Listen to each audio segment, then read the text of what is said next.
የህዝብ ጥያቄዎችን በአግባቡ ለመመለስ የተግባር መሪ መሆን እንደሚገባ የደሴ ከተማ አስተዳደር ተቀዳሚ ምክትል ከንቲባ ሳሙኤል ሞላልኝ ተናገሩ። የአማራ ህዝብ ጥያቄዎች እንዲፈቱ ከመላው ኢትዮጵያውያን ጋር በጋራ መስራት እንደሚያስፈልግ በከተማ አስተዳደሩ በተዘጋጀው የአማራ ስልጠና ማስጀመሪያ መድረክ ላይ ተገልጿል። ደጀናባቸው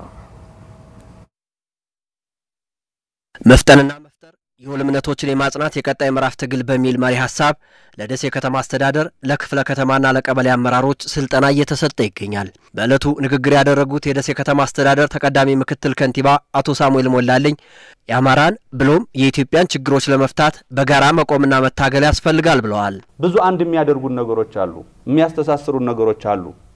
የአማራ ህዝብ ጥያቄዎች የኢትዮጵያውያን ጥያቄዎች ናቸው። የማንነት ጥያቄ የአማራ ህዝብ ብቻ ጥያቄ ማን አደረገው? አማራ ላይ ብቻ አይደለም ያለው፣ በየቦታውም አለ። ሁለተኛ የአማራ ህዝብ ኢትዮጵያዊ ነው። ስለዚህ የአማራ ህዝብ ሌሎች እህት ወንድሞች ጥያቄው እንዲመለስለት ሊያግዙት ይገባል። አማራን ከሞት ከመፈናቀል የማስቆም ጉዳይ የአማራ ብቻ ሊሆን አይገባም ማለት ነው። መላ ኢትዮጵያውያን በጋራ የሚታገሉት የሚተጋገዝበት መሆን መቻል አለበት ማለት ነው። ህዝቡ ሰላምና ልማት እንደሚፈልግ የጠቀሱት አቶ ሳሙኤል አመራሩ ከንግግር ባለፈ የተግባር ሰው መሆን እንደሚጠበቅበት መልእክት አስተላልፈዋል።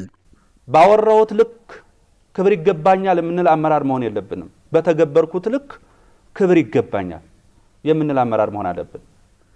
ቁም ነገራችንን የምንናገረውና የምንተገብረው አንድ አይነት መሆን አለብን። የምንናገረውና መሬት ላይ በተግባር የምናየው አለዛ በምን ይለካል? የውስጣችን የምናስበው ነገር የሚለካው እኮ በተግባር በመናሳየው ተግባራዊ እንቅስቃሴ ነው። ስለዚህ በዚህ የተቃኘና አመራር ሆነን እንወጣ ዘንድ ይሄ ስልጠና በእውነት ነው መነግራችሁ ሁላችንንም የሚገነባ ለእውነትና ለሞራል ለህዝብ ስንል ግን የጸና አቋም ሊኖረን ይገባል። ትክክለኛውን ሐሳብ እስከያዝን ድረስ ህዝቡን ማናሸግርበት አንድ ምክንያት የለንም።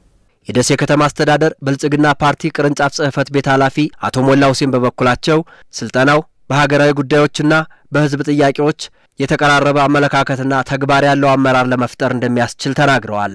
አመራሩ በአመለካከትና በተግባር የተቀራረበ እንዲሆንና እነዚህ የሚሰለጥንባቸውና በአጠቃላይ ፓርቲው በሀገሪቱ ተገብራቸው ያላቸውን መንግስት በሀገሪቱ ተገብራለሁ ያላቸውን እኛም ደግሞ እንደ ከተማ አስተዳደር እንተገብራለን ያልናቸውን ተግባሮች በጊዜ የለንም መንፈስና የተለያዩ ቴክኖሎጂን በመፍጠር በፍጥነት ለመተግበር እንዳመቸል የጋራ የአመለካከትና የተግባር አንድነት ለማስያዝ አስፈላጊ ነው በመገኘቱ ነው ይሄ ስልጠና የሚሰጠው ማለት ነው። በስልጠና ሂደቱም ፓርቲው ተገብራቸዋለሁ ብሎ ለህዝብ ቃል የገባቸውን የልማት ጥያቄዎች የተተገበሩና ቀሪዎቹ ተለይተው አቅጣጫ ይቀመጣል ያሉት የገባነው ቃል አለ ለህዝቡ ይሄን የገባነውን ቃል እንዴት እየፈጸምን ያለነው ምንድነው የጎደለን ምንድነው ከገባነው ቃል በፍጥነት የፈጸምነው ምንድነው ከገባነው ቃል ደግሞ እያጓተት ነው ያለ ምንድነው ከገባነው ቃል ደግሞ ያልፈጸምነው የትኛው ነው